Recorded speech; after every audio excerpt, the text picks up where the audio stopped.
إن الحمد لله نحمده ونستعينه ونستغفره ونستهديه ونعوذ بالله من شرور أنفسنا ومن سيئات أعمالنا من يهده الله فلا مضل له ومن يضلل فلا هادي له وأشهد أن لا إله إلا الله وحده لا شريك له وأشهد أن محمدا عبده ورسوله يا أيها الذين آمنوا اتقوا الله وقولوا قولا سديدا يصلح لكم أعمالكم ويغفر لكم ذنوبكم ومن يطع الله ورسوله فقد فاز فوزا عظيما أما بعد فإن أصدق الكلام كتاب الله وخير الهدي هدي محمد صلى الله عليه وسلم وشر الأمور محدثاتها وكل محدثة بدعة وكل بدعة ضلالة وكل ضلالة في النار. تینوێتی شکاندنی دروستکراوەکانی خوای پەروەردگار لە گەورەترین هۆکارەکانی چوونە بەهەشتە و ئەبێتە هۆی ئەوەی کە لێخۆشبوونی الله لێخۆشبوونی پەروەردگاری مەزن بەدەست بێنی و وەسیلە و هۆکارێکیشە بۆ لابردن و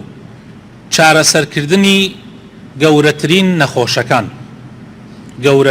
نەخۆشیەکان هەروەها دەرگایەکی گەورەشە بۆ خێرکردن ئیتر بۆ خودی خۆت بێ یا بۆ باوک و دایک و کەس و کار بێ. لە حەدیثێکە کە ئیمامی مسلم بۆمانە گێڕێتەوە رسول الله ئەفەرمێ طبعا لە حەجەت الوداع لەو حەجەی کە لە کۆتایی تەمەنیا کردی پێغەمبەر صلی الله عليه وسلم کاتێک گەشتە لای ئەو بنەماڵەیەی کە بنەماڵەی عەبدولموطەلیب بوو کە پێغەمبەر صلی الله عليه وسلم خۆی سەر بە ئەو بنەماڵەیە و ئیشیان لە حەجە ئاو هەڵکێشانە یان ئاودانە لە بیری زەمزەم. پێغەمبەر صلی الله عليه وسلم فەرمووی ئەنزعوا بني عبد المطلب يعني ئاو هەڵکێشن فلولا أن يغلبكم الناس على سقايتكم لنزعت معكم. يعني ئەوەندە خێرەکەی زۆرە ئەم کارەی کە ئێواییکەن ئەگەر خەڵکی لە دوای من وەکو سنەتێک نەهاتایان یعنی ئازاری ئێوەیان بدایە و لە ئاو دابەشکردن و ئاو هەڵکێشانە بیان کردایەتە منافەسە لەبەر ئەوەی ئەیانوت پێغەمبەر کردوێتی ئیتر ئێمەش وەکو سنەتێک ئەیکەین ئەگینا من لەگەڵتانە بەشدار ئەبووم لە ئاو هەڵکێشان. بەس پێغەمبەر صلی الله علیه وسلم بۆیە خۆی نەیکردووە لەبەر ئەوەی دوایی نەبێ بە سنەتێک و مسلمانان ئیشەکان لەوان تێکدەن ئەوە کاری ئەوانە و بە ئەوان سپێرراوە. فناولوه دلوه فشرب منه دۆڵەکەیەک ئاو سڵاحەیەکی ئاویان بە پێغەمبەر صلی الله علیه وسلم دا پێغەمبەری خوا صلی الله علیه وسلم لی خواردەوە. لەبارەی گرنگی ئەوە لە حەدیثە هاتووە لە چەند حەدیثە بە چەند ڕیوایەت هاتووە پێغەمبەر ئەفەرمێ صلی الله عليه وسلم ئەفەرمێ کەسێک لە بەنی ئیسرائیل لە ڕیوایەتێکە ئەفەرمێ بەغیەک لە بەغایای بەنی ئیسرائیل ڕۆژێکیان تینوێتی وای پێکات ئەڕواتە لای بیرێک بۆ ئەوەی ئاوی لێ بخواتەوە تەماشا ئەکات سەگێک زوان ئەخشێنێتە زەویەکەیە لە لای بیرەکە و تەماشای ناوی بیرەکە کە ئاوەکەی ناوی بیرەکە. پێغەمبەر ئەفەرمێ صلی الله عليه وسلم ئەفەرمێ ئەم کابرایە کە ئەمەی بینی زۆر متەئەسیر بووتی ئەمیش وەکو من تینوێتی زۆری پێهێناوە بۆیە دا ئەبەزێتە خوارەوە لە بیرەکە و خۆی ئاوی لێ ئەخواتەوە پاشان لەگەڵ خۆشیە بە پێڵاوەکانی بە خوفەکەی ئاو ئەهێنێتە سەر بۆ ئەو تووتکە بۆ ئەو سەگەیە. پێغەمبەر ئەفەرمێ صلی الله عليه وسلم ئەفەرمێ کابرا زۆر تاوانبار بوو بەڵام خوای تەعالا بەهۆی ئەو ڕەحمەوە بەهۆی ئەو کارە پیرۆزەوە کە کردی خوای تەعالا لە گوناحەکانی خۆشە بێ خوای تەعالا عەفویەکە چونکە ئەوە کارێکی زۆر گەورەیە زۆر مبارەکە. وتیان ئەی پێغەمبەری خوا وإن لنا في البهائم أجرا يعني حتى تنانت ئێمە لە حەیوانیشا ئەجرمان هەردەسەکەوێ يعني ئەگەر ئێمە بەزەیمان بە حەیوانیشا بێتەوە ئاوی پێ بدەین نانی پێ بدەین نەک ئەو حیوانەی کە هی خۆتە بەڵکو حیوانێکی تریش ئەبینی لەو دەشتە تینوێتی برسێتی هەب نزیکی جعدەیە بۆتەوە خەریکە ناتوانێت لە جعدەکە تێپەڕ ببێ یان بپەڕێتەوە سیارەیەک ئەترسی سیارەیەک لێی با ئایا ئەگەر من بەزەیم پیا بێتەوە و ئاوی بدەمێ یان نانی بدەمێ یان بیبەمە ئەو بەرجادەکە ئەجرم دەسەکەوێ لەوەیە پێغەمبەر صلی الله عليه وسلم فەرمووی في كل كبد رطبة أجر فەرمووی هەر مەخلوقێکی خوا کە زیندەوەر بێ و زیندوو بێ تۆ خزمەتی بکەی بەزەیت پیا بێتەوە ئەجری خۆت دەسەکەوێ بە تایبەت ئاودان تینوێتی شکاندن حەدیثەکە متفق عليه خۆشەویستەکانم واتە بوخاری و مسلم گێڕایوێنێتەوە لە حەدیثی ترا هاتووە پێغەمبەر صلی الله عليه وسلم فەرمووی أيما مسلم سقى مسلما على ظمأ سقاه الله من الرحيق المختوم هەر مسلمانێک تینوێتی برایەکی مسلمانی خوشکێکی مسلمانی بشکێنێ لە کاتێکە ئەو تینوی بێ و ئەم ئاوی پێبدا و تینوێتەکەی بشکێنێ پێغەمبەر فەرمێ صلی الله عليه وسلم خوای تعالی لە ڕەحیقی مەختوم ئەکا بە نسیبی شەرابی بەهەشت کە خوای تعالی لە قورئانی پیرۆزە ناوی بردووە هەر لەبەر ئەوەیە پێغەمبەر صلی الله عليه وسلم زۆر ئاگادارمانەکاتەوە کەوا قەت منعی ئاو نەکەین بە تایبەت لەو کەسانەی کە محتاجین یان لەو حیوان وڵاخانەی کە محتاجین هەر کەسی ئەوە بکات تاوانەکەی گەورەیە عەرزم کردن لە وتارەکانی پێشوە وتمان پێغەمبەر فەرمێ صلی الله عليه وسلم سێ جۆر کەس هەن لە ڕۆژی قیامەتە خوای تەعالی قسەیان لەگەڵا ناکا یعنی لێیان تووڕەیە و تەماشاشیان ناکا و پاکیان ناکاتەوە و گەورەترین سزایان ئەدا یەکێ لەو سێ کەسە پێغەمبەر فەرمێ صلی الله عليه وسلم ورجل كان له فضل ماء کابرا ئاوێکی زیادەی هەیە لە خۆی زیاتری هەیە بالطريق للرقايك فمنعه من ابن السبيل منعي كرني الله خلي بخواتوا ريبوارا كان سود لو آوا وربقرن جاء بيغمرة فرمي صلى الله عليه وسلم خواي تعالى فرموي اليوم أمنعك فضلي كما منعت فضل ما لم تعمل يداك أمرو منش لو فضلي خومت يعني ما بستي بهشتا بيبش أكم وقدغت أكم لا فضلي خوم وكو چون تو شتيكت منع كرد كدستي خوتي تانية او كي او اتواني او دروسكا هيچ كسي ناتواني او دروسكا خواي پروردگار خوي خالقي آوا كبتوي بخشيوا نابيتو لخلقي بقريتوا بتايبت لخوت زياتر به صحابيكي پیغمبر صلى الله عليه وسلم سعدي كري عبادة هات خزمتي پیغمبر صلى الله عليه وسلم دايكي وفاتي كردبو فرموي يا رسول الله إن أمي ماتت فرموي أي پیغمبري خواه دايكم وفاتي كردوا آية أتوانم خيري بوبكم پیغمبر صلى الله عليه وسلم فرموي بله وتي أي پیغمبري خواه چي خيريكي بوبكم فرموي آو بخشين لم حديثه أو من بودرك يوكو إمام قرطبي أفرمي فدل على أن سقي الماء من أعظم القربات عند الله عز وجل أبي بزانين لم حديثه أو درك ك أو داني خلقي أو بخشين بخلقي تينوية شكاندني خلقي لقورترين كار مبارك كان لقورترين كار مبارك كان للا إخوائي پروردگار هنيك لتابعين واتا تلبي صحابة كاني في غمر صلى الله عليه وسلم فرميانا من كثرت ذنوبه فعليه بسقي الماء وكو إمام قرطبي لتفسيرك باسيك أفرمي هركسي فرميانا يعني تابعين كان فرمویانە هەر کەسێ گوناحی زۆر بێ با ئاو ببەخشێتەوە هەر کەسێ گوناحی زۆر بێ ئەگەر ئەوێ خوا لێی خۆش بێ با ئاو ببەخشێتەوە بۆ ئەوەی کردەوەکانی خۆمان زیاد بکەین بۆ ئەوەی زەمانەتی بەهەشت بکەین بۆ ئەوەی ئەو دەرگایانەی کە ئەبنە مایە ئەوەی کە خوا لێمان خۆش ببێ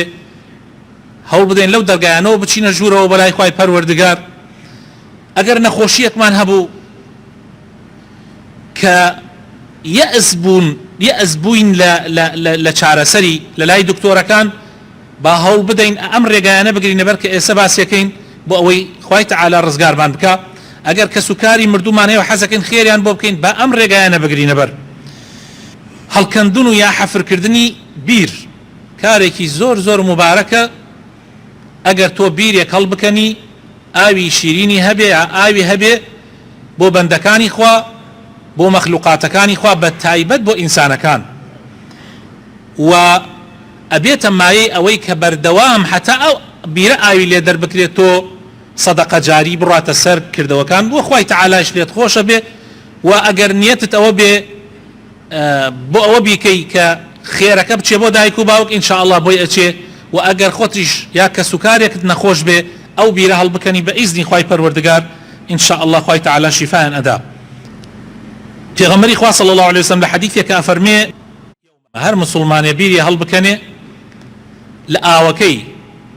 هەر کەسێ لێی بخواتەوە هەر زیندەوەرێ ئیتر ئینسان بێ جنۆکە بێ تەیرێ بێ حەیوانێ بێ ئیلا خوای تەعالا لە ڕۆژی قیامەتە گەورەترین پاداش تێداتەوە وەکو لەو حەدیثەیە هاتووە.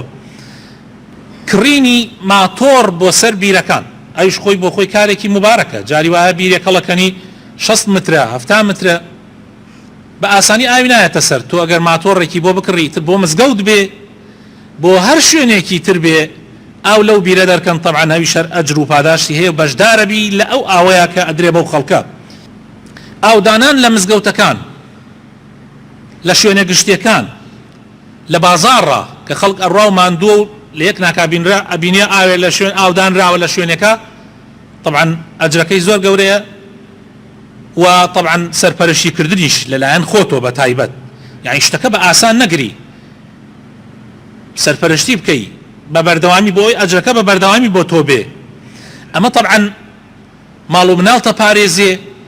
ئەبێتە مای ئەوەی وەکو هەندێک لە پێشینان و توانە تەنانەت خانووەکەت پارێزراوە بێ پارە و پولەکەت پارێزراوە بێ لە دزی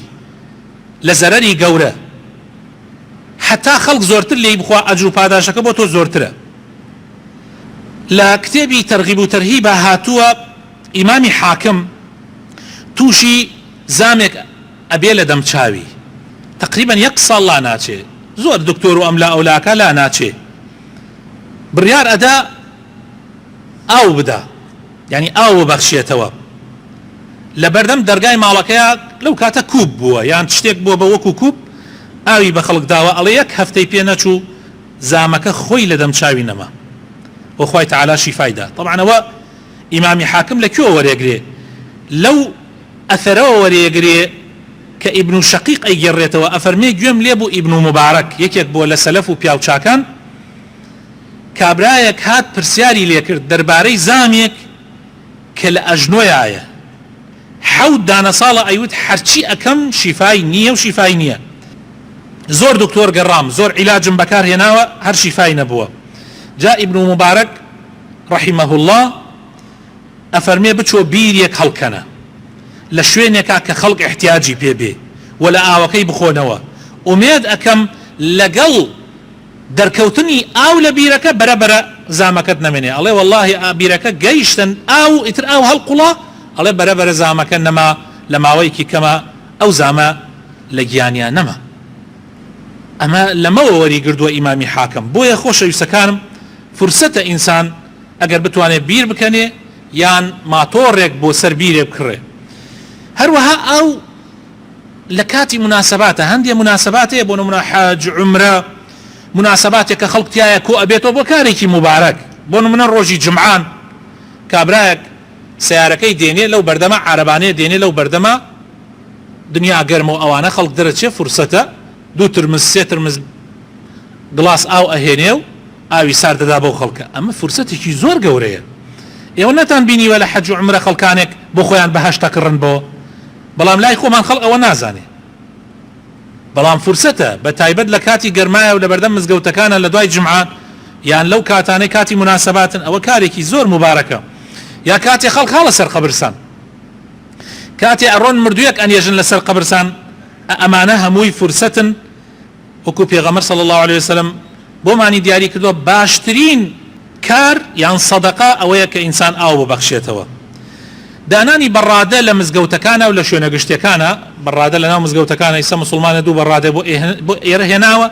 ئەگەر ئەو مسلمانە بتوانێ بە بەردەوامیش لە هەفتەی جارێک دوو جار ئاوی بۆ بێنێ و لە ناوێ داینا و خەڵکی بخواتەوە کارێکی زۆر زۆر مبارەک و گەورەیە و دانانی ئاو بۆ تەیر و تویور و حیوانات بە تایبەت لە کات و لە ساڵی وشکانیە کە وەکو ئەمساڵ ئەویش کارێکی زۆر گەورەیە. یعنی ئەگەر تۆ دنیا زۆر گەرم بۆ هەر هیچ نەبێ تەشتی ئاو لە سەربانی خانوەکەت دانە بۆ تەیر و تویور هیچ نەبێ ئەگەر هیچت پێ نەکرا، یان لە دەشتێکی چۆڵە ئەگەر تو بتوانی تەنکەری ئاو ببیت و شوێنێکی بۆ تەرتیب بکەیت و بیکەیتە ناو ئەو چاڵە مەسەلنیا ئەو شوێنەی کە بۆی دیاری کردووە بۆ ئەوەی حیوانات بێن لێ بخۆن، کارێکی زۆر گەورە و مبارەکە و هیوادارم ئینشاءالله ئیسفادەمان لەم قسانە کردبێ و بتوانین بە عەمەلی جێبەجێ بکەین، چونکە ئەم قسانە ئێستا لە ماوەی 20 دقەیەکە کراو ئەڕوا، ئەگەر دەرچیتە دەرەوە بڕیارت نەدا بێ هەروە ئەڕوا کە ئەنەو معلوماتێکە وەرت گرتووە و تۆش ئەگەر هاتە بیرت بۆ یەکێ باسیەکەی، بەس ئەگەر بڕیارت دا بێ یەکێ لەم کارانەی کە باسمان کرد ئەنجامی بدەی بڕیار بدەی ئەنجامی بدەی ئیتر ئەوە ئەبێ بە گەورەترین ئیسفادە لە خوتبەی جمعە. و خوتبەی جمعە بۆ چییە؟ بۆ تەذکیرەیە. زۆربەی مسلمانان ئەوانەی کە بەردەوام دێن بۆ مزگەوت گوێیان لە وتارەکان بووە، ئەم قسانە ئەم حەدیثانە کە ئەیبیستنەوە جمعانە گوێیان لێ بووە، بەڵام یادخستنەوە زۆر گرنگە. هەر لەبەر ئەوە ئەبینی من وەکو ملاحەزەم کردووە بۆ لە ڕۆژی جمعە سنت بووە پێغەمبەر صلی الله عليه وسلم سوورەتی ئەعلا و سوورەتی غاشیەی خوێندووە لە ڕکات یەکەم و ڕکات دووەمە، لەبەر ئەوەی لە هەردوو سوورەتەکەیە تەماشا بکە ئایەتی وشەی فەذەکیری تایە، یعنی مسلمان ئەی پێغەمبەری خوا یادیان بخەرەوە. یعنی ئەم قسانەی من بۆ زۆربەتان لەوانەیە بەس یادخستنەوە بێ، یعنی ئەگەر دەرچیت و هیچ سوودێکی پێ نەگەیاندبێ یعنی هیچ استفادەیەکی نییە، تەنها وەکو دانیشتنی مەجلیس لەوانەیە ئەجری عیبادەتی دانیشتنەکەت دەستکەوتی و جمعەکە، بەڵام کە دەرچیت و تەطبیقی بکەی ئایەتێکت بیست بتوانی جێبەجێکەی جێبەجێ بکەی، حەدیثێکت بیست بتوانی جێبەجێ بکەی جێبەجێ بکەی، ئەوە زۆر گرنگە. ئێمە هەندێک زۆر جا لە وتارەکانە باسەوەکەن مسلمانان لەگەڵ ژنەکانتانە باش بن، کابرا ئەچێتەوە لە جمعە لە ماڵەوە لەگەڵ لەسەر ئەوەی ژنەکەی مەسەن چێشتێکی دروست کردە بەدڵی نیە شەڕێک لەگەڵ ژنەکەیاکە، توخوا تۆ لە وتار جمعە باسەوە کراتۆ لەگەڵ ژنەکە تا چاک بێت تۆ لە ماڵ شەڕی لەگەڵاکەی، ئاخر ئەمە کەی ڕاستە؟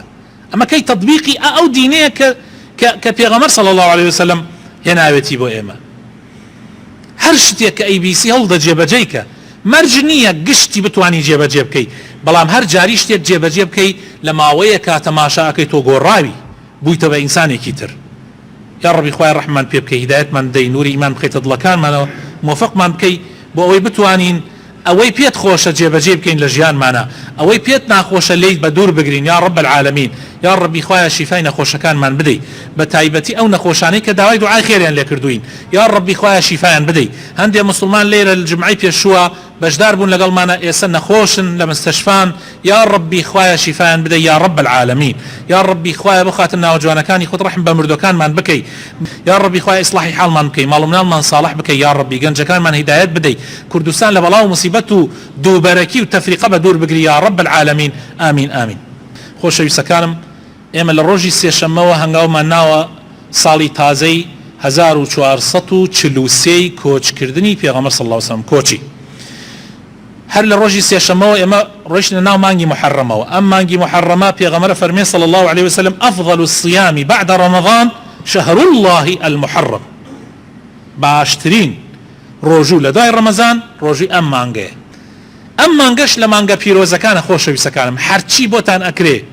وەکو چۆن شەو نوێژی لە دوای نوێژە فەرزەکان باشترین نوێژە پێغەمبەر فەرمێ صلی الله عليه وسلم،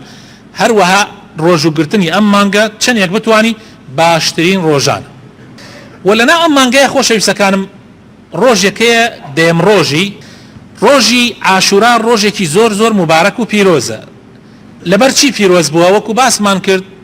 لە حەدیث هاتووە دایکە عایشە بمانە گێڕێتەوە قوڕەیش تایە ڕۆژووی گرتووە و پێغەمبەریش صلی الله عليه وسلم بەر لە پێغەمبەرایەتی ڕۆژووی تایە گرتووە. لەبەر ئەوەی خوای تەعالا نوح عليه السلامی دوای ڕزگارکردنی لەو تەوفانە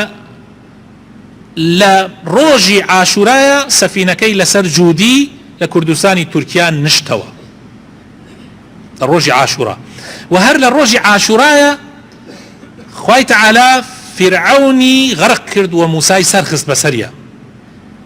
ڕۆژی عاشورا ڕۆژێکی پیرۆز و مبارەکە لە پێغەمبەرەوە صلی الله عليه وسلم بۆمان هاتووە و لە پێش ئیسلامیش هەر بە پیرۆزی ڕاگیراوە کاتێ پێغەمبەر صلی الله عليه وسلم هاتە مەدینە تەماشای کرد جوولەکەکان ڕۆژووی تێئاگرن. پێغەمبەر صلی الله عليه وسلم فەرمووی ئەمە چییە ڕۆژوو ئەگرن؟ وتیان ئەمە ڕۆژێکە خوای تعالی موسای سەرخست بەسەر فیرعەونە. فەرمووی ئێمە ئەحەقترین بە موسا چونکە موسا لە ئیسلامەوە نزیکە تا پێغەمبەری لە پێغەمبەرەکانی ئیسلام بە دیانەتە عامەکە، چونکە ئێمە دیانەتی ئادەم هەتا خاتەم هەر ئیسلامە، ئێمە نزیکترین لە موسا. بۆیە پێغەمبەر صلی الله عليه وسلم ڕۆژووی تیاگرت و ئەمریشی کرد مسلمانان ڕۆژوو بگرن. حتا چێشتەنگا بوو فەرمووی هەر کەسێت تا ئەم دقەیە ئەگەر شتیشی خواردووە لە ئێسەوەدا نەخوا تا مەغریب. دوای ئەوە کە خوای تعالی ڕەمەزانی فەرز کرد پێغەمبەر صلی الله عليه وسلم فەرمووی ئیتر لە ئێسەوەدا ڕەمەزان بگرن. ڕۆژووی عاشورا کەیفی خۆیەتی، هەر کەسی ئەیگرێ بۆ خۆی خێری خۆی ئەکا و هەر کەسێکیش نایگرێ هەر کەیفی خۆیەتی، بەڵام ئەجرەکەی وەکو پێغەمبەر فەرمێ صلی الله عليه وسلم وەکو ئەوە وایە ساڵێک خوای تعالی گوناحەکان بسڕێتەوە. یعنی بەگرتنی ڕۆژی عاشورا، بەگرتنی ڕۆژووی ڕۆژی عاشورا گوناحی ساڵێکت لەسەر لا ئەچێ.